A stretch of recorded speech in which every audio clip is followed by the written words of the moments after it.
We're back, and this week we are doing a battle of ecosystems. We're going to compare Apple's ecosystem to the Galaxy ecosystem, and which one is better, or is one better?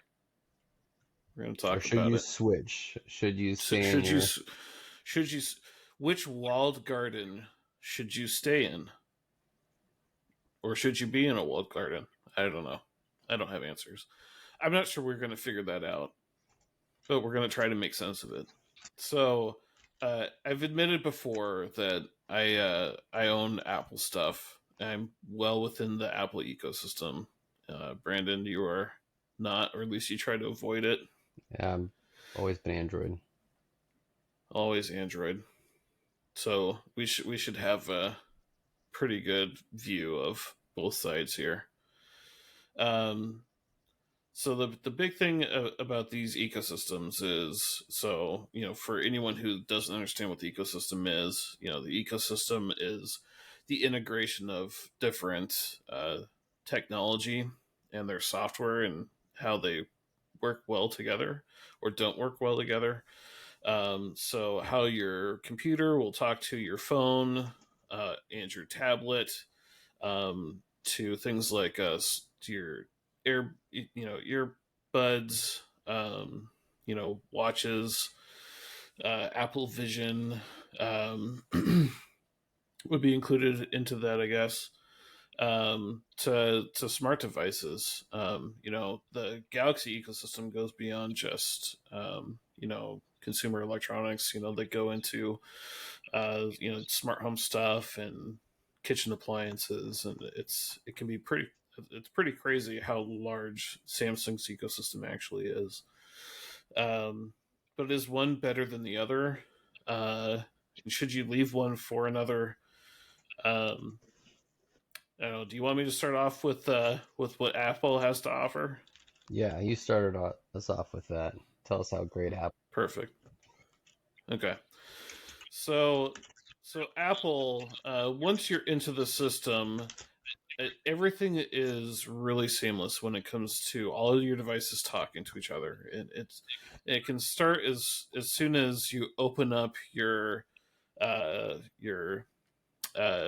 AirPods case, right? If you have an iPhone or an iPad, and you open up, you get the box for your AirPods. Maybe it's your AirPods Pro. You open up the box and you take out the charging case. You flip open the charging case. There's your beautiful looking AirPods, and it automatically talks to the phone. In your phone, a little thing pops up and it has you connect. It's one touch, and you're paired and you're ready to go. And you can put the AirPods in your ears, and it's great. And then you could be on your phone, and then put your phone down and get onto your MacBook Air and start watching a YouTube video, and automatically it'll your volume or your sound source will change to your AirPods that you're already wearing. And then when you get a phone call, you can answer the phone on your MacBook Air, unless you told it not to answer phones, in which case you can answer the phone call on your phone, your iPhone, and your AirPods will just automatically connect to that call through your iPhone. Seamless. It's a very seamless experience. I don't have an iWatch, but my wife does, and it's the same type of thing. It's all seamless, and a lot of that has to do with the fact that each of these devices are using a form of the same operating system, and so they are all built to work seamlessly together, and it's a very simplified experience. Can you do as much with these products as you can with Android products? Is there the level of customization that you can do? No, but everything talks to each other, almost without fail every single time. And Apple's big thing is it just works, and indeed it just works. And so once you get into the Apple ecosystem, it's really hard to get out of it because you get used to that convenience. Even though the iPhone that you have might not be the best phone on the market, the MacBook Air might not be the best computer, AirPod Pros, which I do have. I have AirPod 2, AirPod Pro second generation, and I don't think that they're the best sounding quality AirPods that are on the market. I mean, you see me, I'm using Status earbuds right now, because the Apple ones just, um, as great as they are for phone calls, I don't like them if I'm listening to music, or watching videos. I don't think that the sound quality is that good. Um, but it's they work so well when it comes to pairing to each device. And the fact that I don't have to do anything to get them to switch over to any device is just magic, because these Status ones, every time I want to connect these to like my Samsung S23, and then I want to get them connected to my Windows machine, which I do now, I have to put these like into pairing mode so I can connect them to each device. And so there's steps I have to do to get them to connect. But in the Apple world, I don't have to do anything. It just Hmm. works. It just switches. It's great. So you have to repair it completely. It's not even remembered by the new device with the ones you have on. So for these ones specifically, what I have to do is I, for whatever reason, I mean, I should be able to press a button to have it connect, right? It like it has like a memory, and I should be able to just click a button and it cycles through the things that's already been connected to. But there's a limit to how many things that I've had it connected to. So yeah, I think it's three. So I can connect it to like when a Windows machine, to like a Fire Stick, and then to another device. But but usually on these ones anyway, it doesn't work that way, or that the button really works. And so I have to put these into pairing mode, and then I can go into Windows where it remembers it, and then I tell it to connect, and then it connects. But it's still a step that I have to Hmm. do. Two steps really that I have to do to get these ones paired to my Windows machine. But you have Samsung Buds, so what's Yeah, your I'm experience wearing with the the Lives Buds? right now, Bud Lives. Uh, I don't know enough to know the difference. I'm not a big audiophile, so I'm not the right person to ask, as far as experiential, discussion about, high quality audio, that kind of thing. These aren't the highest quality. There are multiple different buds you can get. The Buds 2 Pros are supposed to be the ones that have the highest quality for Samsung's universe. They have the 24-bit audio and the 360 sound. Um, these ones work Mm-hmm. fine for me, and I use them for all sorts of things. If I was smarter like you, I'd probably have a different pair that was higher quality. But as far as the ecosystem goes, they do work great, and uh, they don't sound like they have quite as much setup as the ones you're wearing at the moment. Um, I can just click connect on whatever device I'm on, and they remember that I've paired to them in the past. Um, the the there's they do have the same sort of features where you can get calls from your Samsung device. Now, right now, I have two phones that I'm using. I use the S22 Ultra, and then I use the One Plus, as you know, and I haven't fully switched over to the S22 Ultra. So the One Plus is not going to auto switch when I've got a call, obviously. So even though Samsung devices work pretty well with Android, um, supposedly they are supposed to auto switch when you have a Samsung device. So I haven't got to experience that myself, but Hmm. similar to the Apple universe, they can do things like that.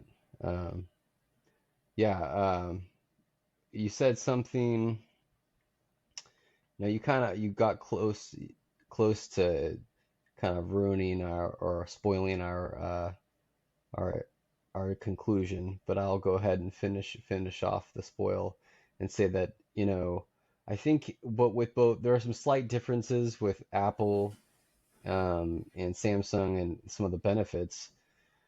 But as before John and I had this podcast going, we had some discussions about this, and um, you know, so what we started to realize is a lot of the benefits that are shared from Samsung ecosystem and Apple's ecosystem, and when you're in one ecosystem, you get to benefit a lot from that.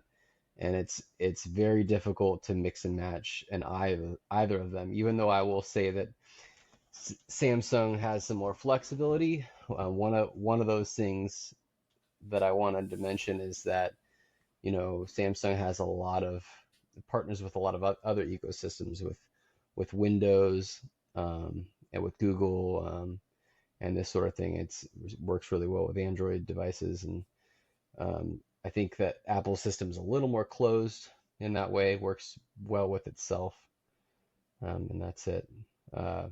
But for the most part, um, you know, the ecosystems themselves are somewhat closed in, and you're doing great when you're in that ecosystem. But it's even though I can use my buds on an Apple device if I wanted to, you might lose out on some features. And then especially if you're looking at like watches, um, they either don't work at all or they work with very limited benefit. Yeah, I can speak to some experience with that because I don't have an Apple Watch, but I do have a It's an Samsung older watch. I one, have right? the Active So a few 2 years. from a That's couple 4 years years ago. ago. That's just, Yeah, around six. So. 4 years Yeah. ago. So 4 years ago. So, but I still have it. Still works. Um, but I can connect it to my iPhone. I have to download Samsung's application to get it to It's a work. mobile app.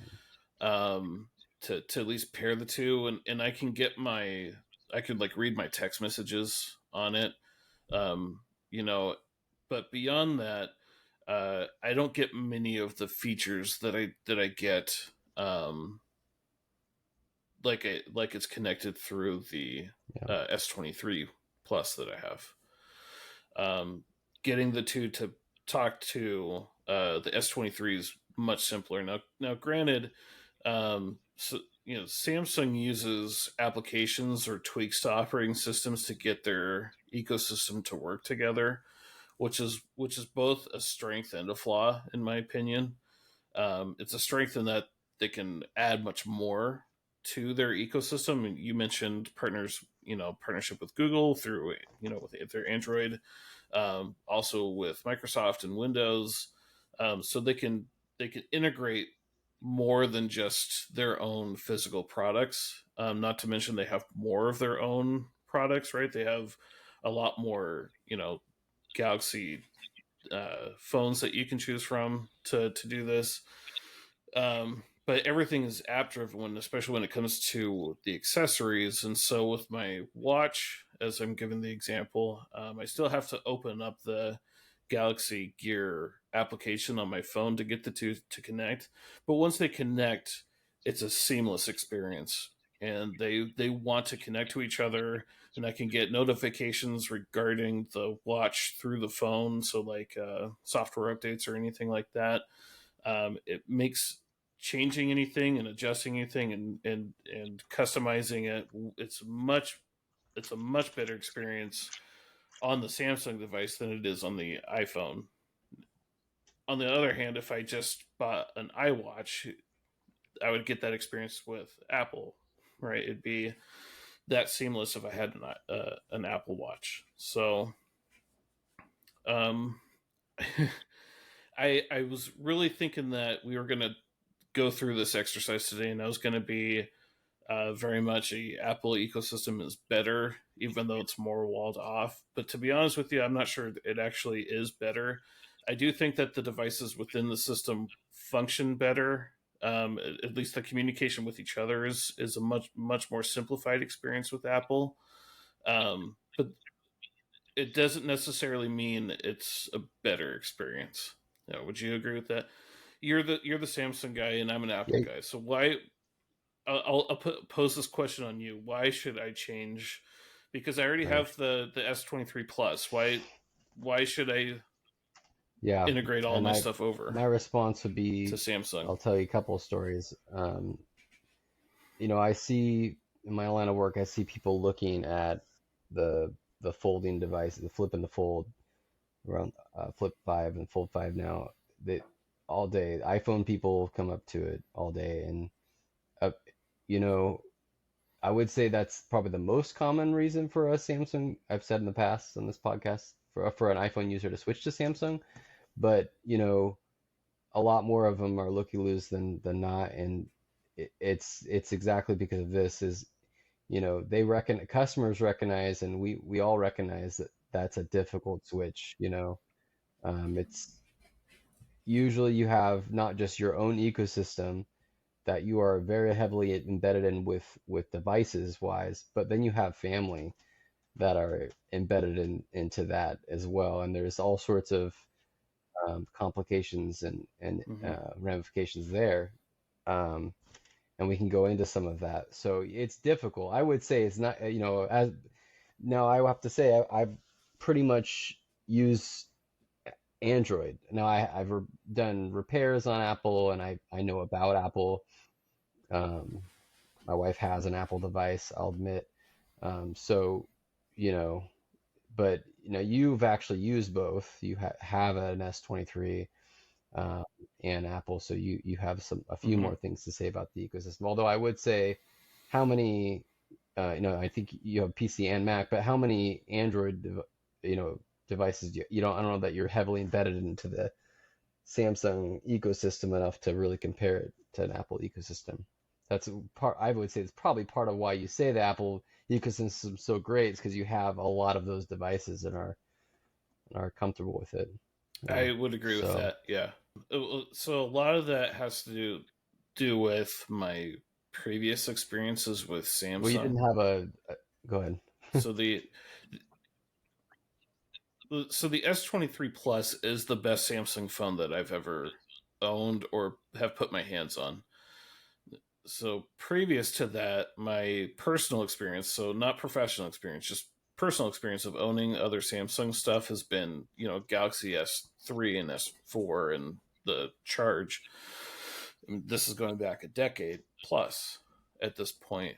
Um, in the meantime, and I've had other like Android devices. So before I had my iPad, I had a Amazon Fire. Um, their HD Fire, I think was what it's called. Their tablet, the 10-inch tablet. And before that, I had a Fire from like a decade prior, and it was garbage. And and so, um, maybe it's just an aversion to Android devices.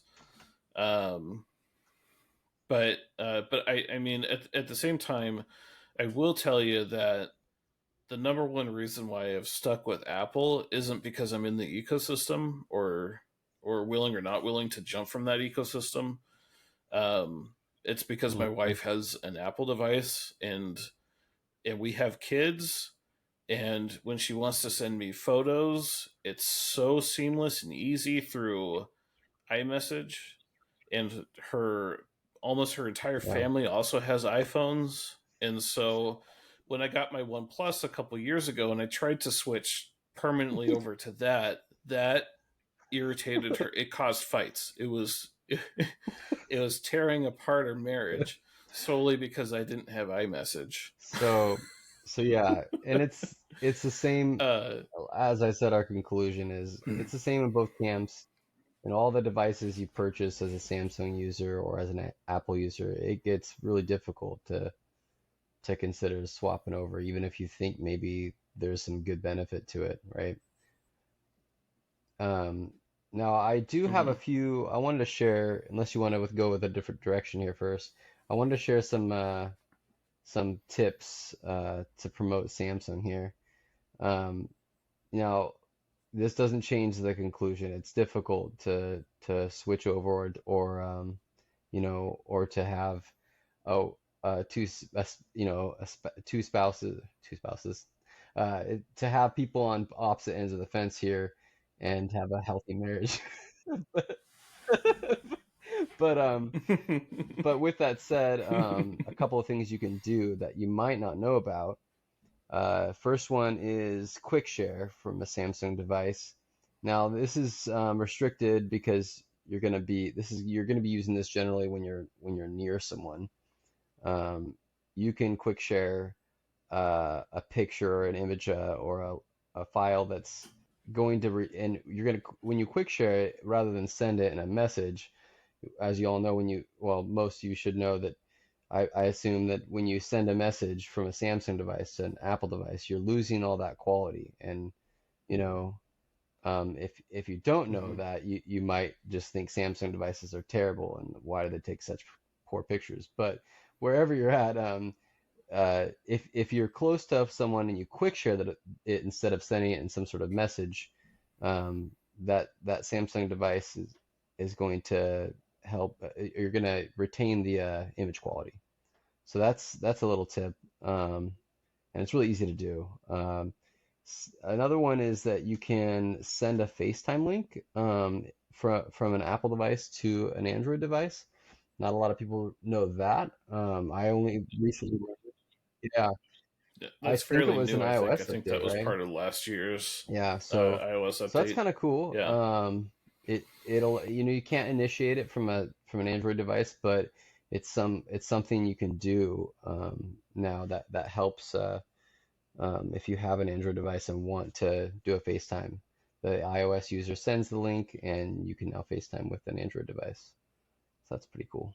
Um, did you have any more you want to add here? I had something off the Okay. top of my Okay. head, but now This I don't one's a have little bit anything. I don't less think. useful because it's still kind of being developed, but um, there are some kind of third-party iMessage workarounds on the rise. I don't, uh, I wouldn't say hold your breath and wait for Hmm. them, but I think one of the biggest issues around Android versus Apple is an Apple user when they send a message through iMessage, it's going to be that blue message, and when you get a message from an Android device, it's going to be the the horrible, green bubble, and so especially among Hmm. young people, I hear that all the time, and that's just so terrible to have this green message. So there are some ways that you could potentially there's one called Beeper that I heard about recently. There's some other ones too that basically route that message. Um, and it's possible to use iMessage essentially without having an Apple phone. So it's kind of interesting. I won't go into great detail about it, but that's something to look out for. If you want to talk about more, you can. If you have some more information on that. I Kind of don't interesting have though, huh? really any more information on it. It is interesting, yeah. The only last thing that I was thinking about was when comparing the two ecosystems, is there a cost Yeah, benefit to that's going what I with one or the other? And the conclusion is much like our original conclusion, which is yeah, not really. So Samsung offers phones in all sorts of price ranges, um, but their mid range and their flagship devices are going to be as expensive as Apple, right? Their flagships. The Ultra is what, a $1,200 phone, I believe. yep, This 23 Ultra is, I think, $1,200. I mean, $1,200 gets you into an iPhone 14 Pro. You look at Galaxy Books. Galaxy Books are in the $1,000 up range, and if you want to get a MacBook Air with the M1 chip, you're looking at about $1,000 there. right, And there are sales at places you can go on Amazon and get some of these things a little bit cheaper, but in general, they start at around $1,000 and go up. Tablets. I know you've been rocking. my Is it the Samsung tablet? No, nine, it's an S7 Plus. the tablet No, a couple years old. S7 Plus? So the S7 Plus, I think that's a how much is that going for? Yeah, Is that if you're five or gonna six hundred if you bucks? can get your hands on an S7 device, it's gonna be around the $500 range. The S the Right. So S9 is the which is around the newest same one. price. It's It's about the same around starting eight or price. nine, I believe. So I think 800 is Very that's like similar an iPad prices. Pro. Okay. $500 is, yeah. So the watches around the same cost. I believe the Buds start at around the same cost. I think the regular Yep. AirPods are like 130 or Yep. 150, and then the Pros are like 200. So I Yeah, the think Buds 2 Galaxy Buds are Pro around that too. are If I'm usually not mis- 230. So it's the 230, right? So yeah, I believe the AirPods Pro are 230. Um, so as far as cost, I would say the yeah. cost difference The between only the thing I two would is add if you negligible. is that, like you said, there's a Um, wide variety. They have the A series for Samsung, both for tablets and for phones. Um, and mm, those A series, they range in tier as well, not going up to as high as the flagship devices, but that does create a little more price flexibility, or you can get into a Samsung device not quite as low as like a Motorola phone, but cheaper than you can an Apple device without going backwards in time. Now I will say super mm, positive thing with passion I will say about an Apple device. I'm a secret lover, since we haven't mentioned it yet. I'm a secret lover of the SE, the iPhone SE, not the old first generation, but the mm. new gen, the 2020, 2023. Am I right on there? I believe the Those devices are awesome 2023 devices. version. Yeah. They're kind of touted as mid-range, mid-price devices. They're $400 or $500, but they're really not. They're really top Mm, tier devices, except that they're in an old form factor and they lack the camera.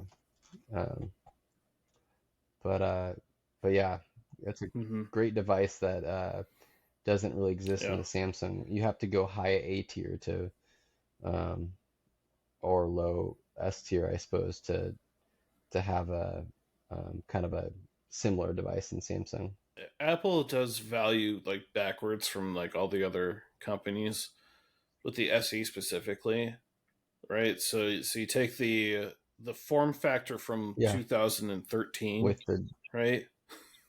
right. Uh, you I love stuff it. it with Right. flagship Yeah, everything it's got a home else button. except the Samsung camera. doesn't have a Yeah, device with a home button. I mean, I don't know how many people like this. My wife likes it, yeah, but I wouldn't use it myself, but it's interesting. I think it's great that they have that option. So yeah. I think the yeah, SE is the most people underrated realize phone on the market because for I am mid tier pricing, you're getting right. A tier innards and and 6 years of software support. You're getting a phone that's as fast as the flagships, but with better battery life because it doesn't have to power the insane AMOLED that's on the flagship ones. All the other uh, manufacturers, when they come out with their mid tier stuff, they make it look like it's an A tier, Right. Yep. vision only, not when you actually hold the device, but it looks like it's a Right. really nice looking, up to date, modernized phone. Um, and then they put in chips that were, they're 3 or 4 or 5 years old, Yeah. with half the RAM that modern phones use. And so Yep. you use it, and at first it feels okay, but then you start putting things I'm on just it, gonna come modern out swinging and applications and say that's modern pretty games much a on it, and it Motorola just or a bugs it Pixel down. phone. I mean, it's that's you know the only device, I don't think I've hit it. I says They're mid OnePlus would be tier. the device that seems like a sleeper like the SE. I think those are similar devices. Yeah, I so OnePlus, their big claim to fame was putting A tier, top of line stuff, and then you're getting a mid tier cost phone. So they have the 11 out now, I believe. The 11 isn't quite mid But tier just like pricing, but it Motorola devices, sure they have some is sales. cheaper Like than Motorola, like yeah, Samsung's. the MSRP up really high on some devices are similar, reasonably high, but then they slash them Mm, like in half or more, constantly. Super crazy sales. but you're getting a Hmm. cheap device with Motorola. But with OnePlus, you're getting a pretty nice device, and those sales are. But yeah, I think we're on the same Hmm. page there. Yeah, Yeah. that, And then it's, Pixel is everything. C tier just engineering, C tier quality stuff great that software. well, the thing, so the Pixel used to be, hey, we got the C tier quality thing, but it's C tier pricing and it's Yep. running pure Android, and Yeah, people would just flock I do to it too. because of the pure Android thing. Yeah. And I get it. That's nice. It's nice. It Yeah. would just I just wish that they would put So flagship we've components rabbit of trailed off quality. from our battle here, which makes sense. But Right. The point is to today battle the ecosystems, which is avoid maybe we'll Google title the and video jump battle. into No, Apple it's or Galaxy. Yeah. The OnePlus, they have they have their own buds. They have a tablet coming out. Maybe OnePlus is going to offer an maybe ecosystem that's going to be we have really a compelling in the Android world. We'll see. Time will tell. sounds Maybe good.